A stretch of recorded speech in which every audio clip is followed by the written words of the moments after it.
यानी रविवार को पड़ रही है।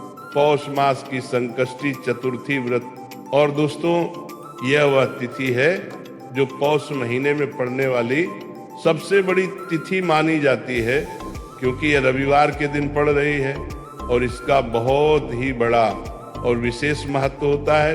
धार्मिक ग्रंथों में बताया गया है कि अगर कभी भी मौका मिल जाए और पौष महीने की रविवार संकष्टी चतुर्थी पड़ जाए तो लोगों को 5 गेहूं के दाने वाला उपाय अवश्य करना चाहिए। इन दोनों का संयोग बहुत ही कमाता है। और इसी के साथ धार्मिक मान्यताओं में कहा गया है कि इस दिन 5 गेहूं के दाने वाला उपाय करना बहुत शुभ माना जाता है, क्योंकि ऐसा दिन पूरे साल में सिर्फ एक, जैसे पितृदोष हो सकता है या किसी भी प्रकार का मंगल दोष भी हो सकता है, लेकिन इस दिन यह उपाय करने से आपकी सभी परेशानियां दूर हो जाएंगी। यह एक ऐसा उपाय है जिसे अगर किसी विशेष दिन पर किया जाए तो उस दिन का फल तो मिलता ही है, पर क्योंकि यह उपाय एक अत्यंत बड़े और विशेष दिन पर किया जाता है, इसलिए इसका फल उससे भी बड़ा मिलता है और बहुत जल्दी मिलता है, क्योंकि आप इस उपाय को बहुत ही शुभ और पवित्र तिथि पर कर रहे हैं शाम को। तो देखो, ये उपाय आप सुबह भी कर सकते हो और शाम के प्रदोष काल में भी कर सकते हो। अब अगर आप पूछो कि भाई सबसे उत्तम समय कौन सा रहेगा, तो मैं आपसे बस यही कहूंगा, अगर आप इस उपाय को सुबह करेंगे तो ये सबसे बेहतर होगा। बाकी अगर प्रदोष काल शाम के समय करना चाहो तो वो भी अच्छा है, उसमें कोई दिक्कत नहीं है। तो अब दोस्तों, जो अगली सबसे बड़ी और महत्वपूर्ण बात आती है वह यह है कि अगर हम इस उपाय को सुबह करते हैं तो किस समय से किस समय तक करना चाहिए, और अगर शाम के प्रदोष काल में करते हैं तो किस समय तक करना चाहिए। देखो, सुबह जितनी जल्दी हो सके उपाय करने की कोशिश करना। बाकी अगर किसी कारण से थोड़ी देर भी हो जाए तो 10 या 11 बजे तक भी कर सकते हो, लेकिन 12 बजे के बाद मत करना, इस बात का ध्यान रखना।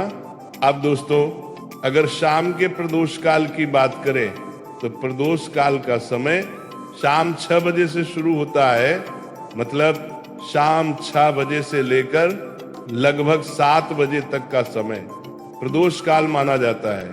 आप ये उपाय शाम 6 बजे से रात 8 बजे के बीच कभी भी कर सकते हो, उसमें कोई भी दिक्कत। 5 गेहूं के दाने कहीं से भी टूटे हुए या खंडित न हो, इस बात का विशेष ध्यान रखना है। अब देखिए, जो 4 गेहूं के दाने आपने लिए हैं, सबसे पहले आपको इन्हें थोड़ा सा गीला करना है, यानी थोड़ा सा जल इन पर डालना है और आपको गम गणपतये नमः या श्री गणेशाय नमः इस मंत्र का लगातार जाप करते रहना है।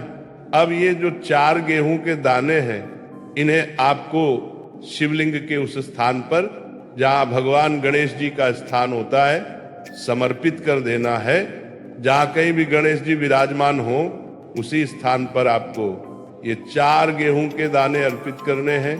अब देखिए दोस्तों, आपके पास जो जल का पात्र है उसमें से थोड़ा सा जल आपको भगवान श्री गणेश जी वाले स्थान पर समर्पित करना है, मात्र थोड़ा सा। और इसके बाद जो शेष जल पात्र के अंदर बचा होगा उसमें आपके पास जो एक अंतिम गेहूं का दाना बचा है उसे आपको उसी पात्र के अंदर डाल देना है, यानी कि तांबे के पात्र में एक गेहूं का दाना और डाल देना है। अब इस जल को आपको भगवान शिव के शिवलिंग पर धीरे धीरे अर्पित कर देना होगा। श्री शिवाय नमस्तुभ्यम इस मंत्र का जाप करते हुए धार्मिक मान्यताओं में बताया गया है कि जब भी आप ये जल अर्पित करें तो बिल्कुल धीरे धीरे अर्पित करना चाहिए। दोस्तों, जैसे ही आप ये उपाय करते हैं तो जो घर की रुकावटें हैं वे टूटने लगती हैं, धन का मार्ग खुलने लगता है। जिसने भी इसे श्रद्धा से किया है उसके ऊपर कितना भी बड़ा दोष हो, कितनी भी बड़ी बाधा हो, श्री गणेश जी की कृपा से उसे इन सभी समस्याओं से तुरंत मुक्ति मिलती है। अब दोस्तों हम जान लेते हैं दूसरे उपाय के बारे में। देखिए, इस उपाय को करने के लिए आपको मात्र 1 लोटा शुद्ध जल लेना है। फिर इसी के साथ आपको 2 हरे मूंग के दाने भी लेने होंगे। देखिए, आप जो 2 हरे मूंग के दाने लेंगे वे कहीं से भी टूटे हुए नहीं होने चाहिए। आपको साबुत हरे मूंग के दाने लेने हैं। अब इसी के साथ आपको मात्र थोड़ा सा शहद ले लेना होगा।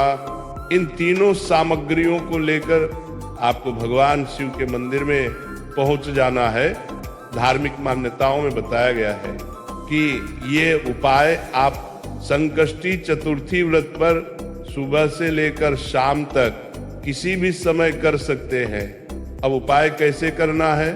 सबसे पहले आपके पास जो 1 लोटा शुद्ध जल है, उस जल में से थोड़ा सा जल शिवलिंग के सामने, जहां महाराज का पैर उभरा हुआ होता है, वहां अर्पित करना है। अब इसके बाद जो शहद आपके पास है उसे आपको अपने सीधे हाथ की अनामिका उंगली नामिका में लेना है और इसी उंगली से आपको शिवलिंग पर शहद से एका निर्माण कर देना है। जब भी आप शिवलिंग पर शहद से इसका निर्माण करें, तब आपको लगातार श्री शिवाय नमस्तुभ्यम इस मंत्र का जाप करते रहना है। अब देखिए, आपके पास जो हरे मूंग हैं, उनमें से 1 हरा मूंग आपको अपने सीधे हाथ में लेना है और गम गणपते नमः या श्री गणेशाय नमः इस मंत्र का कम से कम 11 बार जाप करना है। और इसके बाद ये 1 हरा मूंग का दाना आपको भगवान गणेश जी वाले स्थान पर अर्पित कर देना है। शिवलिंग की सीधी तरफ जो गणेश जी का स्थान होता है, वहीं पर आपको ये पहला मूंग समर्पित करना है। अब देखिए, आपके पास जो लोटा शुद्ध जल है, उसमें से थोड़ा सा जल सबसे पहले श्री गणेश जी वाले स्थान पर अर्पित करना है, फिर श्री कार्तिकेय जी वाले स्थान पर, फिर माता अशोक सुंदरी वाले स्थान पर और अंत में माता पार्वती के हस्तकमल कटी वाले भाग पर अर्पित कर देना है। अब अंत में आपको उस पात्र में थोड़ा सा जल बचाकर रखना है और जो दूसरा अंतिम हरा मूंग बचा है उसे आपको पात्र के अंदर डाल देना है।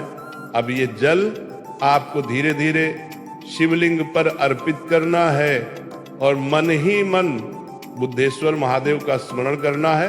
देखिए, संकष्टी चतुर्थी बुधवार को है, इसीलिए आपको बुद्धेश्वर महादेव का ही स्मरण करना है।